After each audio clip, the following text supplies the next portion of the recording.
Welcome in to the DNVR Rockies Podcast presented by Strava Craft Coffee.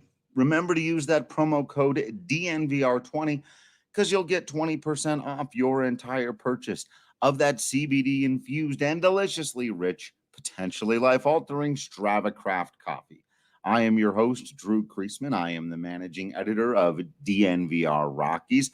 I'll be riding a little bit solo on this one, and we're going to keep this aspect of it, this part of it, a little bit short. We'll do more fun things in the second half, but do have to go over this 3-2 loss to the Texas Rangers. There's honestly not a lot to dive into here, and so that's why, if you're joining us live on the YouTube, and hopefully you subscribe to that, you click the bell icon so you can get a notification when we go live after every single game, no matter how it goes for the Colorado Rockies, but or any other time for that matter. You got to make sure you're subscribed to the YouTube. So this will be shorter. If you're listening to the podcast, there'll be extra stuff in the second half. But this game really did boil down to a phenomenal pitching performance out of Lance Lynn.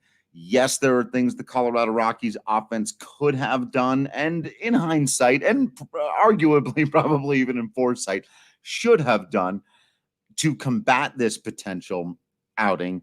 That being said, Lance Lynn has been one of the best pitchers in baseball going back to the beginning of last year. He's been one in all of his outings so far this year, and the Rockies arguably did better against him in a way. They got more runs against him in this game on Friday night at Coors, but obviously they didn't manage to do what they did in the season opener in Texas, which is where they managed to get his pitch count up over 100 in the sixth inning, get him out of the game and give them a chance against the Rangers bullpen.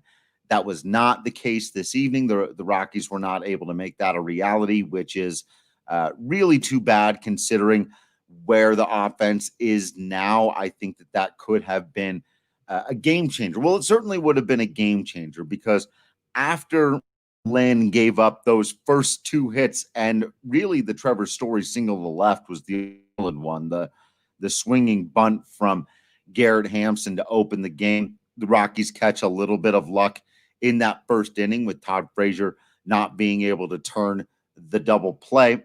Then the Rockies catch a little bit of either bad luck, or you can kind of look at Nolan Arenado and say, if he runs that out a little bit harder, who knows what more may have been able to transpire in that inning. All that said, everyone's got to, I don't know that anyone out there isn't pumping the brakes. I don't know that anyone's going too wild over this. But, when you looked at this one on paper, this was the game in the series that you figure the Rockies are probably going to lose. Now, it didn't really come down to Lance Lynn dramatically outpitching Ryan Castellani. Castellani, as it turned out, had a really good baseball game once again, as did the other people in Jeff Hoffman and Jairo Diaz who came out of the Rockies bullpen. The Rockies pitched very well. And they played good defense. They played certainly much better defense than the Rangers. It was, yes, and I know some people are probably tired of me saying this. A little bit of it was bad luck, and a lot of it was just Lance Lynn becoming pretty much unhittable for the final 7 innings of the game. And I did have Sandblaster ask me on Twitter, why so many first pitch swings. And I don't know. It seemed very clear to me early on that Lance Lynn realized that the Rockies had waited him out the first time around, and he wasn't going to let that happen exactly the same way. And so he came out really attacking the zone. And it seemed to me like the Rockies had an in-place counter plan for that, which was to attack him back. A lot of times they call it ambushing, right? Trying to ambush the first pitch fastball. And the Rockies did that several times this evening, and they rolled it over to second base almost every single time.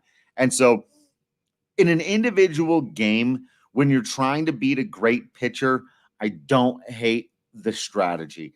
As long as you get back to, as soon as you can, taking as many pitches, really working the counts. It's been working for you. I don't think it's a good idea for the Rockies to go away from that. But you got to try things when a guy is pitching as well as Lance Lynn has been pitching this year, as well as he has against your ball club, and really just as well as he was tonight. He was hitting his spots 8 or 9 times out of 10. It was a great ball game. Sometimes you do just have to tip the cap. It was a 2-hit performance, a complete game, 2 runs, 1 earned against Lance Lynn. Only the 6 strikeouts. He didn't walk anybody. And that's the thing. You know, I don't know. Driving up the pitch count is a nice idea, and it can be done against most pitchers most nights. But if a guy's really just painting the edges and pounding the zone, you can only drive up his pitch count so much, right? Hitting is naturally reacted. So and I see, is it Jay Biggs saying, you know, the offense has never really been the issue, but then you get lights out starting pitching and all of a sudden the bats don't show up. You know, help me understand this. And that's why I think it's important to point out sometimes the difference between when the Rockies do this and have done this in the past against other teams, like 5th rotation guy. That's super frustrating, and they need to be called out for it. And, you know, it's questionable what happened with Justice Sheffield in Seattle, right? That was another game where they really struggled to put it together offensively. He pitched a great game, but he's not necessarily known for it yet. So was that, you know, how much of it was a surprise? But this was just a great pitcher who's been a great pitcher, who was 5th in Cy Young voting in the AL last year, who came out and pitched like a guy who's going to be in the Cy Young voting again this year. And he probably will. He's probably going to be right there with Garrett Cole for the American League Cy Young competition all year. So you can almost twist this thing the other way around and say, if not for a handful of pieces of, again, pretty poor luck, the Colorado Rockies, if not win the game, at the very least would have forced extras, and that would have gone their way in 2 ways. Typically, just extra innings favors the home team because you can walk off, right? And they would eventually have gotten into the Rangers bullpen, who are not as good as Lance Lynn. Now, obviously, the Rockies bullpen have had their struggles as of late as well, but neither Jeff Hoffman or Daniel Bard, for the run that they gave up, were hit especially hard, right? Bard's big issue was that he plunked the first guy. Like, that was really, really it. And he was ahead of that hitter, and just a slider over-rotated on him, and he plunked that dude. If not, that run doesn't score. It's just a little seeing eye single that put runners at first and third with nobody out, when it should have just put a guy at first with 1 out. And then he did the rest of his inning. It would have been a forgettable single. But as it was, that single allowed them to bring in a run on a double play, right? Anytime the other team scores a run on a double play, there's a little bit of a, you were that close from that not being a run, especially because he plunked the guy who was ahead of in a 1-2 count, and could have put away with that slider if it had just been a little bit closer. And it was the same thing with Jeff Hoffman. Nice night at the plate for Nick Solak, but that double down the line was a total jam shot. He got beat on a 2-strike fastball in on his hands that I'm surprised didn't shatter his bat into a million pieces. And he hit a weak blooper down the right field line that was a Coors Field double. It was he didn't hit the ball hard. He didn't hit the ball well. He didn't hit the ball the way he was intended. Jeff Hoffman got the exact swing that is intended with that kind of fastball up and in, righty to righty, the way he'd been pitching him, soft, low and away. Just, he jammed him. He got the pitch he wanted, but he fought it off and was lucky that it fell about 3 inches inside of the right field line. And then the next pitch that Hoffman threw was a really good changeup that ended up below the strike zone to Rougned Odor, who was so far out on his front foot that all he could do was drop the bat down like a golf swing, and he happened to get the barrel to it and keep it fair, again, for what would otherwise have been a pretty meaningless and forgettable single to right field, but that it happened right after the double means that it led to a run. And those were the winning runs for the Rangers tonight. They did not execute anything particularly well on those 2 plays, right? Both of the hitters that Hoffman pitched to there, Solak and Odor, were beat by the pitch. And Bard plunking the guy, he didn't really do anything there. The play that brought in the run was a double play. So it's not like they came through huge in a key at bat. The guy made 2 outs. He just also happened to bring in a run. And you could even talk about the only run that Ryan Castellani has given up so far on the season. That home run to right center or to right field, just over the high scoreboard in right, again from Solak on a mostly well-executed high fastball that he did hit well, to be sure. That was the best hit ball of the game, but that it got over the wall and not off of the top of it was just a little bit of fortune for the Rangers. So all 3 of their runs,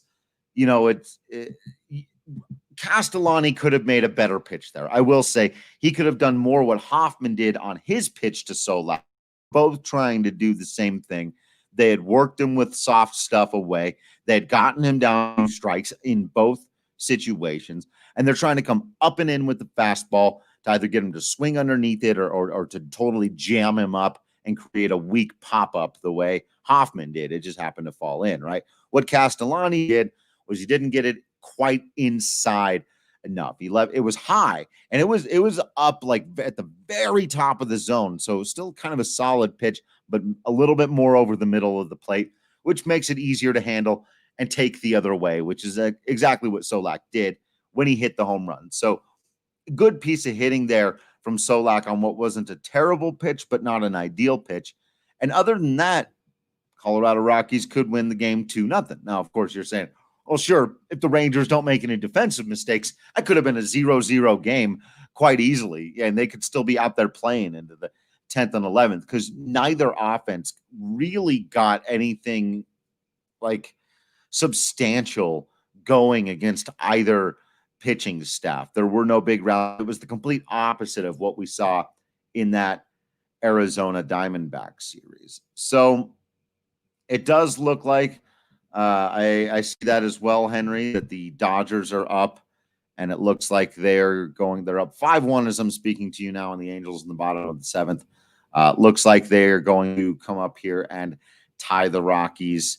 But I think the Rockies are going to stay in this thing. I think they're going to remain in the divisional race for the entire season. I think they're going to bounce back. I still think they're probably going to win this series against the Rangers, because Lance Lynn can't pitch again tomorrow, and he can't pitch again on Sunday. And that's one of the beautiful things about baseball, is sometimes that just happens. You do have to tip your cap to a great pitcher. You could dive deep into anybody right now and say, man, didn't Dahl look ugly in that one at bat, or what's going on with why couldn't Murphy execute the thing here? And, Charlie Blackmon went 0 for again. And no one was doing much against what Lance Lynn had out there tonight. Nobody on the Rockies, nobody, I think, for any lineup was going to be able to match it. The only, I think you could really get into debate about what they could have done differently from an offensive standpoint is just trying to see a few more pitches to get out of the game. Because in terms of scratching out runs, I think they did about as well as they were going to against what he had tonight. And you can't just expect your pitching staff to be totally perfect either. And they were damn near perfect out there tonight in a combination of who, if I would have told you 3 or 4 weeks ago, like, yeah, the Rockies will get an extraordinary combination of pitching out of Ryan Castellani, Jeff Hoffman, Daniel Diaz, you would have laughed in my face. And so you got to accept these good things. You got to try to move forward. And the Rockies have to do this as well. Chalk it up to Lance Lynn was phenomenal. Showered off. Get out of there. Daniel, I want to talk about the trade of Tinoco and some of these things tomorrow before we get into the rest of the stuff that we've got to talk about. As I was saying at the beginning of this one, I want to keep this part relatively short, just going through the game here. The last thing I've got to do is make sure that y'all know that we do still have a game. Just because it's a loss doesn't mean you don't crown the king of the game. And it's got to be another one for Ryan Castellani. Again, remember to use that promo code DNVR because you can get a pretty cool sign-up bonus of $1 to get up to $100 on DraftKings right now. So, yeah, Ryan Castellani, 7 strikeouts, did have 2, only gave up the 2 hits, both of them to Solak, who was the only guy out there getting hits for the Rangers in this one until the kind of the end of the game there. And again, you've got to accept that out of your pitching staff, and it looks like this Castellani kid could be a real find, and he's going to get hit more than he's been so far. He'll give up runs. Yes, he's faced the Mariners and the Rangers, not the scariest lineups in all of baseball, but the stuff is there, and he's hitting his spots, not every time, but the command is way better than what I saw last year in AAA. The stuff has never been a question. You see it now. The 7 strikeouts weren't an accident. The ugly swings and guys throwing their bats and all that stuff, not an accident. Ryan Castellani being a thing would be huge. I mean, huge for your ball club. Ultimately, you can't expect the kid in his second start ever in Major League Baseball to outduel a Cy Young contender from a year ago and a Cy Young contender this year. A little bit of a tough matchup there for the Rockies. They just got to come out strong and try to take this series. Going to wrap up this conversation tomorrow with Patrick Lyons on board. Going to go through some of these other questions, talk about the Tinoco trade, which I thought was a little bit strange, to be honest with you. I think it's a bizarre one, and I'm going to go through some of the reasons why I think that is the case. We're going to look forward to the rest of this series and really just the next week or so for the Colorado Rockies, run through some things for you, maybe dive into a few other things that I might have missed from this one. But like I said, it really did come down to a great pitching performance from Lance Lynn and a really good pitching performance out of Rockies, who just happened to have a couple of balls fall in, and that ended up being the difference in this one. And there's not a whole lot you can do about that other than come back out, really put your foot down, and keep pitching well. You keep pitching well, the ship rights itself, the team wins a lot of games. So thank you all for joining us. I'm not going to do the usual sign off because that will confuse the heck out of the podcast listeners. So I'm just going to say thanks for hanging out. It's been fun, and I'll see you on the other side.